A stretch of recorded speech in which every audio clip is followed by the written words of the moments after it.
யயாதி என்பவருடைய கதையை சொல்ல தொடங்கினார். யயாதியின் கதையை சொல்ல முன்னாடி சுக்கிராச்சாரியோடைய கதையை சொல்றாரு. அதாவது பிரகஸ்பதி தேவர்களுடைய குரு, சுக்கிராச்சார் அசுரர்களுடைய குரு. சுக்கிராச்சாருக்கு தேவயானிட்டு ஒரு மகள் இருந்தாங்க. அவளுக்கு அப்பா மேல பாசம், சுக்கிராச்சாருக்கு மகள் மேல உசிரியே வச்சிருந்தார். இந்த ஊர்ல உள்ள மன்னன் விருப்பாக்சன் சுக்கிராச்சாரை தன் குருவாக கொண்டார். அவருக்கு சர்மிஷ்டைன்ட்டு ஒரு மகள் இருந்தாங்க. தேவயானியும் சர்மிஷ்டையும் நண்பர்கள். 2 பேரும் ஒரு நாள் பேசிக்கிட்டே இருக்கும்போது ஷர்மி தேவயானிட்ட உங்க அப்பன் பேர் என்னடின்ட்டு கேட்க, அவ சுக்கிராச்சாரின்ட்டு சொல்ல, அட எங்க அப்பனுக்கு கீழே வேலை செய்யறவனா, அவன் ஒரு பிச்சைக்காரன், நீ பிச்சைக்காரியோட மகளான்ட்டு கலாய்க்க. தேவயானி அழுதுகிட்டே அவ அப்பாட்ட சொல்றா. அவர் அரசர்கிட்ட சொல்ல, அசுர அரசன் சுக்கிராச்சாரி காலில் விழுந்தாரு. ஏன் விழுந்தாருன்னா அவரு தான் அரசரையே பாதுகாக்கிறார். உடனே சுக்கிராச்சாரி இதான் சாக்குன்ட்டு உன் மகள் சருமி என் மகள் தேவயானி கூட வேலைக்காரியா அனுப்புன்ட்டு சொல்றாரு.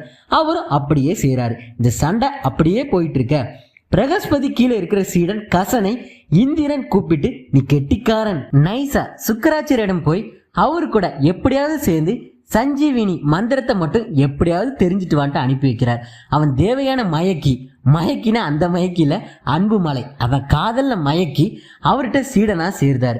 அசுரர்கள் கசனை தனியா கூட்டு போய் அடிச்சே கொள்றாங்க.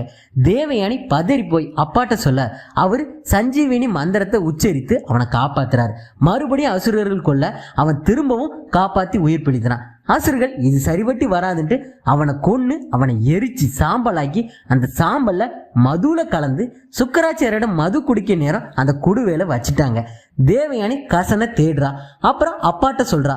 அவரு தேட அப்புறம் அவர் வயிற்றுக்குள்ள இருக்கிறது தெரிய வருது. அவர் மகள்கிட்ட போய், என் தங்கமே, அவனை நான் உயிர் கொடுத்து காப்பாத்திடுவேன், ஆனா நான் இறந்து போயிடுவேனமான்ட்டு கவலையா சொல்ல, ஐயோ அப்பா, எனக்கு நீங்களும் வேணும் அவனும் வேணும்ட்டு மனசு உடைஞ்சு அழுதா. அப்புறம் அவரு நல்லா யோசிச்சு கசனுக்கு சஞ்சீவினி மந்திரத்தை கொடுத்து காப்பாத்துறேன், அவன் என் வயிற்ற கிழிச்சு வெளியே வந்த பிறகு சஞ்சீவினி மந்திரத்தை அவன்கிட்ட சொல்லி நீ என்னை காப்பாத்துன்னு சொல்ல, அவனும் சஞ்சீவினி மந்திரத்தை யூஸ் பண்ணி காப்பாத்துறான்.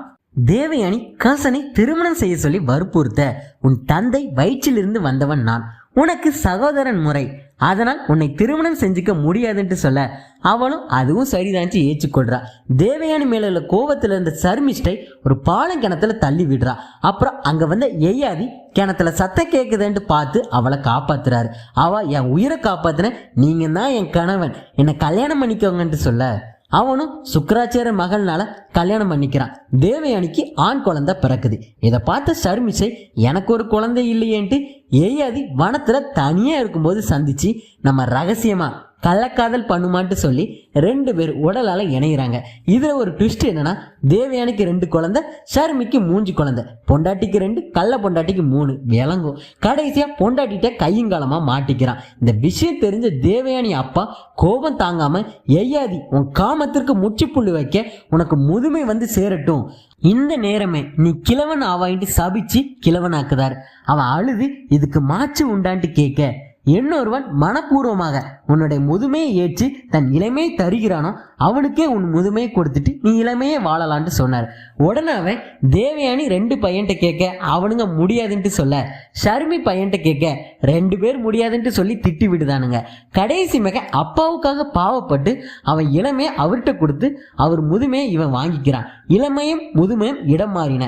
யயாதி இளமை பச்சை சந்தோஷத்துல தேசம் முழுவதும் சுற்றுறான். நல்ல வகையா சாப்பிட்டு விதவிதமான பெண்கள், விதவிதமான ஆட்டம் பாட்டம்ட்டு என்ஜாய் பண்றான்.